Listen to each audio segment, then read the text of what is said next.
Hello everybody and welcome to another episode of Naval Action. So I'm here in my victory. Yes, the HMS Victory. And well, I'm going to talk about some stuff while I play Naval Action. And mainly it's what's been announced at Computex. Or shown off, basically. From AMD, and I'm also going to talk about what NVidia showed off a couple of weeks ago. Being Polaris and Pascal is what I'm going to talk about. So if you're not interested in computer tech, you can just turn off now. Unless of course you want to see me sailing a boat, but I won't be talking about what I'm doing in game. So yesterday, or the day before yesterday, it's Friday now, so on Wednesday I believe it happened. At least that's when I heard of the final thing. AMD launched or announced that RX 480 or Polaris 10, which is most likely powered by Polaris 10. Not sure if it's cut down or full chip. I haven't seen any indication. Most indicates that it's a cut down, I believe, and an RX 480X would be full chip. I believe. I might be wrong, but either way, so AMD launched that. Or announced that it will launch the 29th of June. Of course, all the graphics card hype on the high end has gone to NVIDIA with their 1070 and 1080. But AMD have some tricks up their sleeve. So Polaris 10 or Polaris in general is aimed at mainstream. So like 300 and below market, I believe the GTX. Let's see. GTX 1070 is what, $300? No, I mean 400. I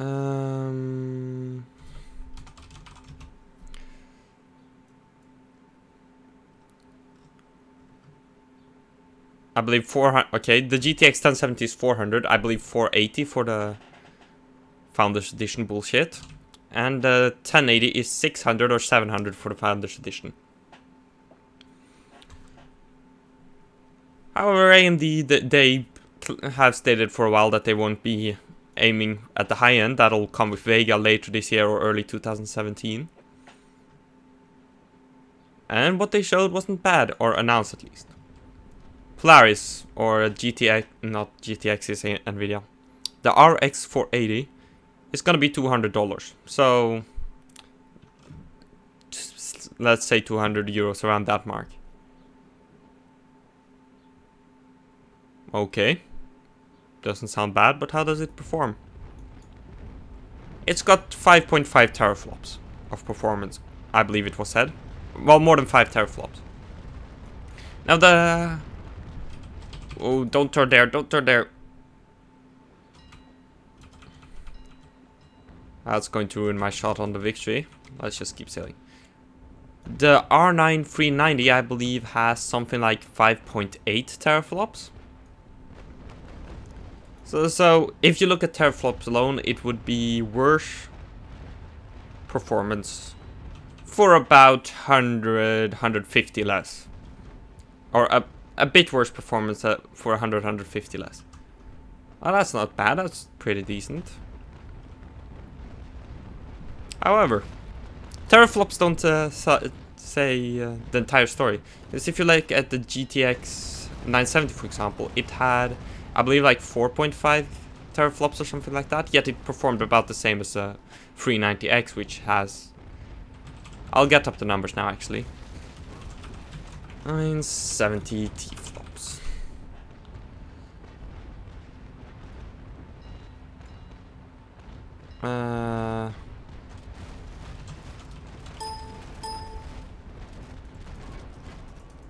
Okay, I can't find it. But I believe the 970, I mean, has a lower teraflops than R9 290 even. And AMD have said that performance of the Polaris would be about the same as a $500 card, which would put it at about the Fury range. If that's true, you get card for 300, a Fury for 300 less. Or it gets better. For AMD, that is. Not so much for NVIDIA. The GTX 1070 performs like a Titan X, which performs a bit better than a Fury.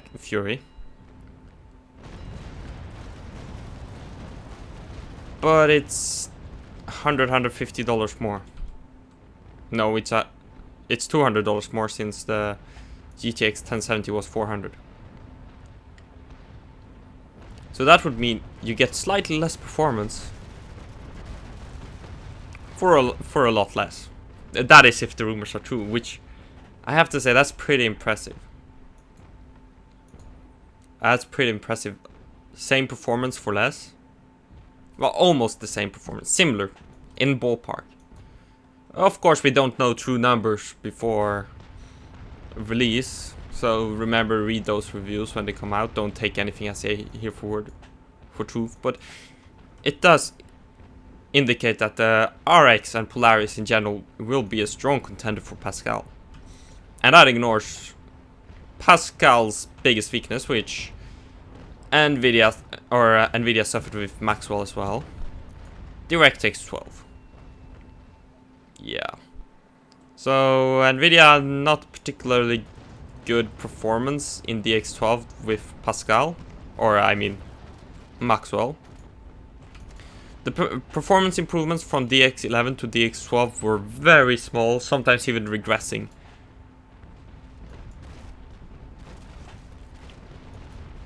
With Pascal in certain applications, but you know, it's decent. It's good enough. At least it doesn't regress extremely or anything. However,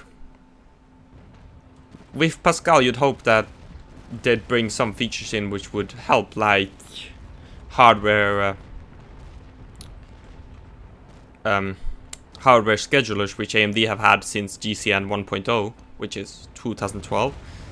NVIDIA still don't have that. They still rely on software, which, if you use async compute, is not such a good thing for NVIDIA performance, since async compute has proven useful in certain tasks. Asus Singularity, as an example, uses a lot of async compute. Of course, it's all going to depend on the game developers and how much they utilize such features, but it could prove to make a massive difference. So that's good for AMD. Of course, AMD also has the advantage of there being less driver overhead in DX12, which AMD has suffered from high driver overhead.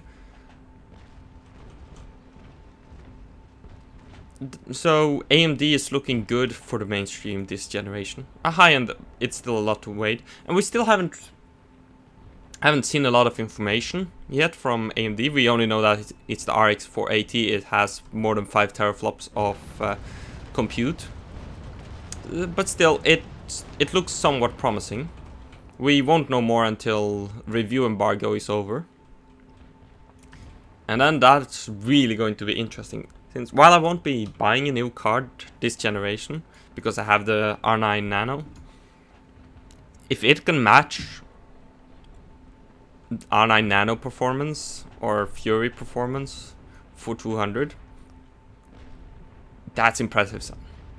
Even if it's just R9 390X performance, that's impressive. For $200, that's cheap.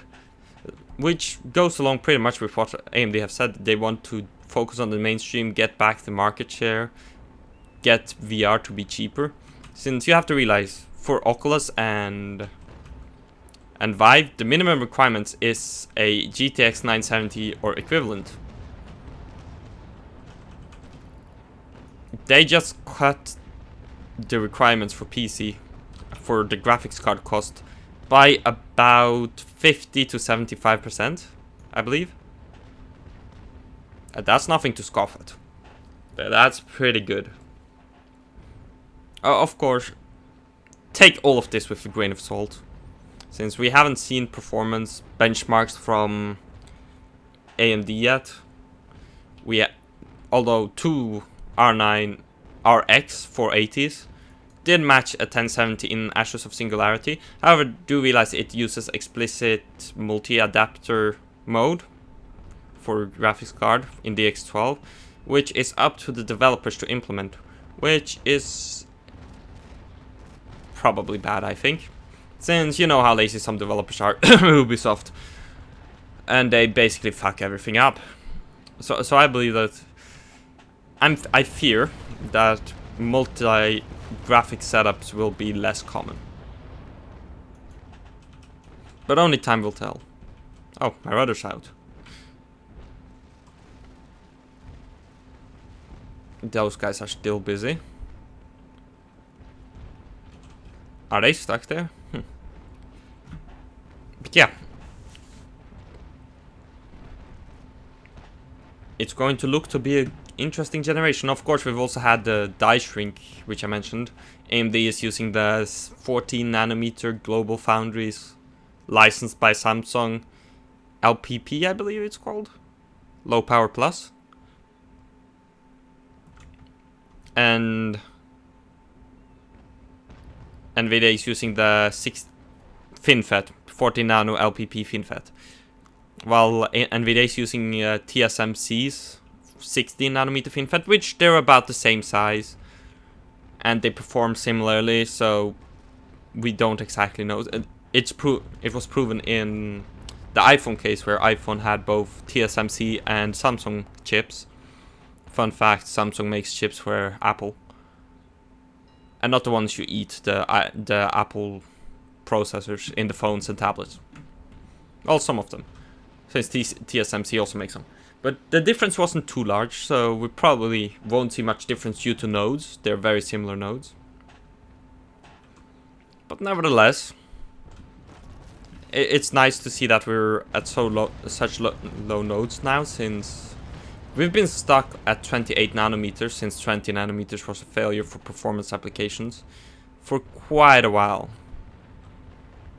So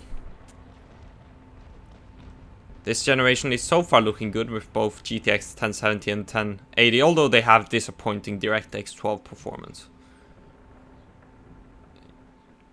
But it's a problem on the architecture level, which I certainly hope that it'll be fixed by next generation. Volta, I believe, is the next one from NVIDIA. Since it would be just shameful if they were to keep the flawed architecture. In my opinion, flawed.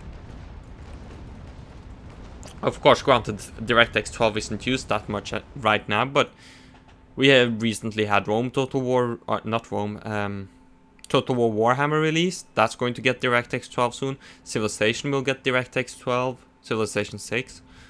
Ashes of Singularity, of course, and many other games.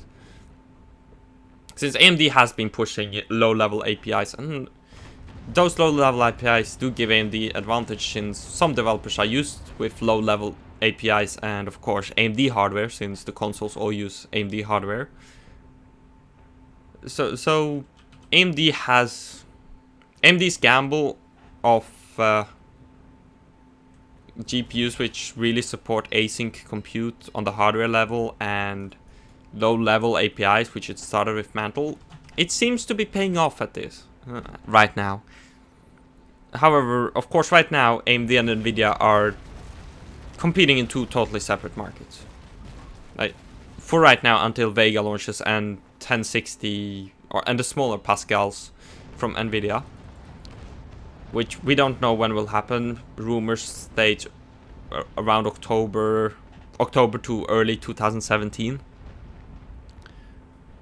So we don't know exactly what kind of performance to expect when they compete directly with each other, but right now NVIDIA is focusing on the high end with the 1070 and 1080, like I said, and AMD on the mid-range, low-end mid-range with the RX 480 and any future cards which they'll reveal, since they've said that they're going to reveal more information in the coming weeks. And I'll be doing a tech related, that's my plan from now on until I get bored of it. I want to do a tech-related video every Friday. I'll be playing Naval Action while doing it, of course. So if you don't mind me going on and on about hardware, which I'm a hardware guy, you can enjoy me playing Naval Action while I travel on a topic which some might find boring, but you know, I'm not forcing you to watch this. So yeah, I'm gonna end the video with this. Right now, wait with buying anything. If you want to buy mid-range, wait with buying anything until AMD's new cards launch, and then read the reviews, and then probably buy one of those. Also, I forgot another thing before I end the video. The coolers on the NVIDIA cards. You remember when they said Hawaii ran hot? Well, the NVIDIA reference design suffers from two things right now. They power throttle and they temperature throttle. Which is such a shame, because the reference designs, they cost $100 more than the MSRP. Like, if they cost $100 more, couldn't you spend that extra money to, I don't know, get proper power delivery in and proper cooling? Like, I know it's a reference card, and reference cards have always suffered a bit from cooling, but you've got a vapor chamber in there. It costs $100 extra. Just spend that extra dough to, I don't know, improve the freaking power delivery so that it doesn't power throttle, and give it some proper cooling. I know NVIDIA can do it. NVIDIA cooled a GTX 980 Ti with the reference cooler. Also, let's not start on how ugly it looks, in my opinion. I hate the look of the GTX 1080 and 1070 reference. The RX 480 though. Just Google pictures of it. Ooh, I really like. It's similar design to my R9 Nano, and I really like that design. If only it had a backplate, it would be perfect. But of course, it being a cheap card like that, I don't expect backplate on it. I went off track. I was gonna say something before I went on the coolers. Yeah. So if you plan on upgrading your PC this summer, if it's a mid-range, like $300 or less, well, wait till AMD releases their cards. If it's $400 or more, I would recommend stay away from the 1080, because while it is 30% better than the GTX 1070, it's $50% more expensive. However, if you want to go for the top end, go for it. Like, it's still 30% better than a 1070, which isn't bad. That is in current titles. Well, it's 1070, it's the same architecture, but I fear for the performance when DX12 gets properly used, since NVIDIA has shown that their DX12 performance is disappointing.